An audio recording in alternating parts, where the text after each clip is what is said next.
Paco was like 67. It was like they were built like 66, 67. I think Paco did start in 67. I always think 68. When I look at their like anniversary tickets, I'm always off by one, and it's an odd year. So it's super sweet because those cars are still here. What? The back of the well, they're totally. I have a friend who worked for NYCT, and had all of Boston. They went to Metro North, and we were just talking like, oh, could they do a Patco style? He actually said that they were considering doing a Patco style rebuild on these, but there's more carbon steel in them than you think, and that there's like all this is carbon, and actually go through and get them to a Patco style rebuild, what they wasn't feasible. But they actually looked into it. Yeah, the front office looked into rebuilding these like the Patco cars. But it just, I mean, I'm not sure how long, I'm sure it was like, hey, intern, go look at this. But it was considered, but he just said the reason is that there's more carbon steel in these frames than you think. And that's when they got reefed, they all like collapsed. That's what happens. It's rusting out, and then the sheet, the stainless. Alright, have a good one. The stainless is fine, but it's just there's other stuff. Yeah, Patcos were completely, the shells were just 100% fine. So they basically were like, when they rebuilt them, they used the same trucks and motors and the shells, and everything else on them was new. I mean, you save a lot from trucks and motors. You save a lot from trucks. Yeah, I wish they had a set of R32s that had the Pioneer 3 trucks. Oh wow! I wish we got more of those cars for the Pioneer 3. That was, we say that's a awesome club. The Patcos, those cars are probably the last things operating with Pioneer 3s. It's the nobody. There's Amfleet 2s, which are the long distances, and then the Patco cars.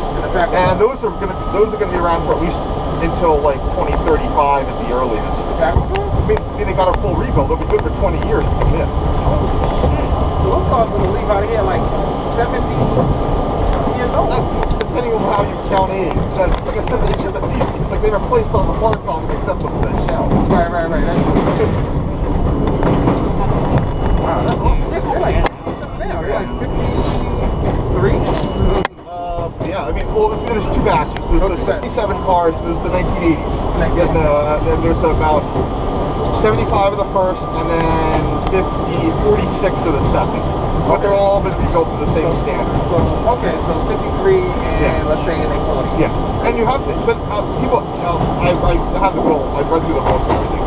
The first batches were completely gutted and rebuilt in the 1980s because the original Westinghouse propulsion equipment, they had wiring faults all up, down, and sideways. There's all kinds of problems. They also replaced the couplers with a Tomlinson instead of the Waco end type.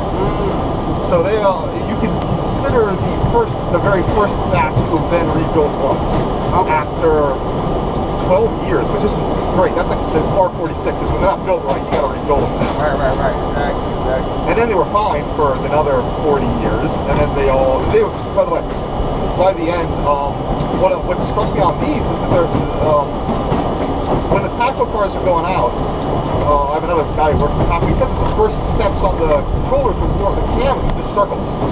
That's why they would buck all the time, because they couldn't hit those first cams. They would just go straight into the second, whatever resistor pin. Okay. And that's what all these were bucking a lot when they were on the sea, but whatever they did to get this museum car out, they must have fixed up the propulsion because they're not bucking like these. Nah, they're not bucking. But that's because when they've been in service for 4 decades and the cams are all worn down on the first ones. Right. So I'd be on those Patcos and they would just be like, and then it'd be arcing, and you'd see it at night.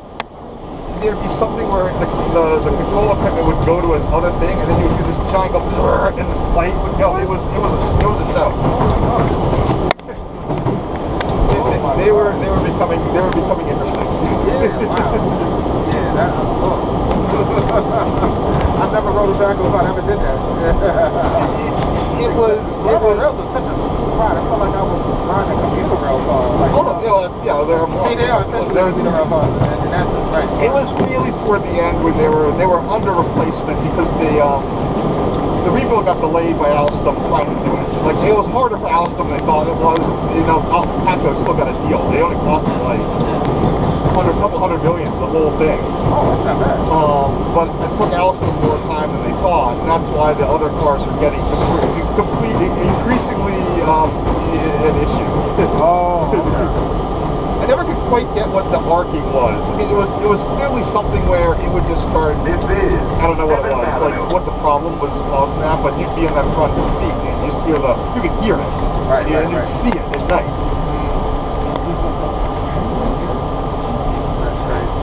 They do a good job there. If you ever see the Bill Vigrass, he's the guy.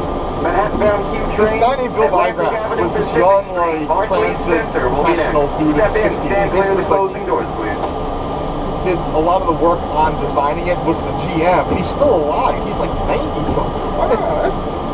But he wrote this book in the mid-80s, in like 1982, and you can still buy it. It's like $12, and it just goes into all the design choices, every little bit and piece of like why they designed it. It's just called like Atco, the first something years by Bill Vigrass. I read that book. Okay, yeah, read it. If you haven't read it, read it. I definitely read it. Yeah. I'm read it. I mean, I haven't read it in like years, so I'm gonna definitely read it again. I haven't read that book. I thought I bought that book. They sold it in the Transit Museum in New York. Yeah. I bought it like over 20 years ago. And I've read it about that time, but you know, I'm definitely gonna reread it. You know, like somebody ever read something. It's just fascinating because it just shows when people think about like what goes into a system and how neat it can be. And especially the people with costs now. They didn't raise their fares from 1982 to like 1998. Wow. It was $1.40. The top fare was $1.60 in 1998 when they actually had to raise fares again because they kept the cost so low. But the ties, they didn't replace the ties for 50 years. They didn't replace like anything on that whole lot for 50 years. Wow.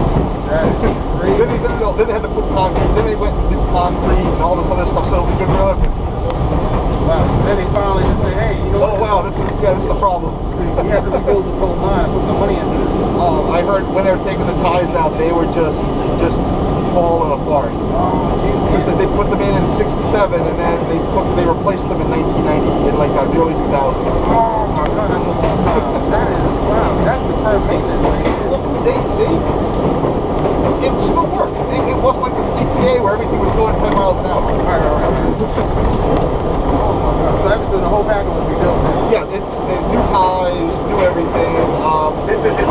Some of the signals, a lot of the signals still relays. I mean, a lot of the signals relays, but it doesn't mean and the more trains upstairs. Connection is available to the Long Island Railroad upstairs.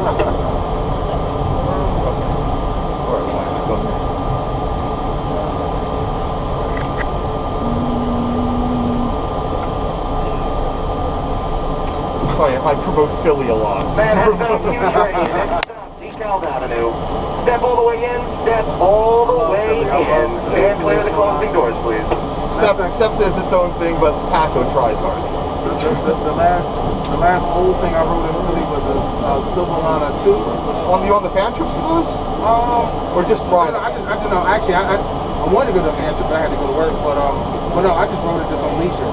So like when the Silverliner 2s and 3s, I wrote those. We were even the 2s sounded a little bit like we have that line, that gearbox line. Well, yeah, but you know, those all anything a Bud product, they all had that same. Well, so I'm from the South Jersey area, but I'm currently working in Maryland. I came up and then I stayed at my parents' house and I came up the rest of the way. Okay. And in 2012, they had the first fan trip in 2010 and the 5s were delayed, and then a second fan trip that wasn't as good. There's reasons, but it wasn't anyone's fault. And then I heard it was gonna be the last day of service, and I was just like, okay, well, like 2 same-day Amtrak tickets for $75, and it was out to Kidwood. And everybody thought like, oh, we'll ride out to Kidwood and back because you know the Kidwood line, that little. Yeah, I know you're talking about. And it gets like no service, and they were like, oh, we'll have to take a bus back. And they're like, they got permission to take all the people, like 30 people were on this trip.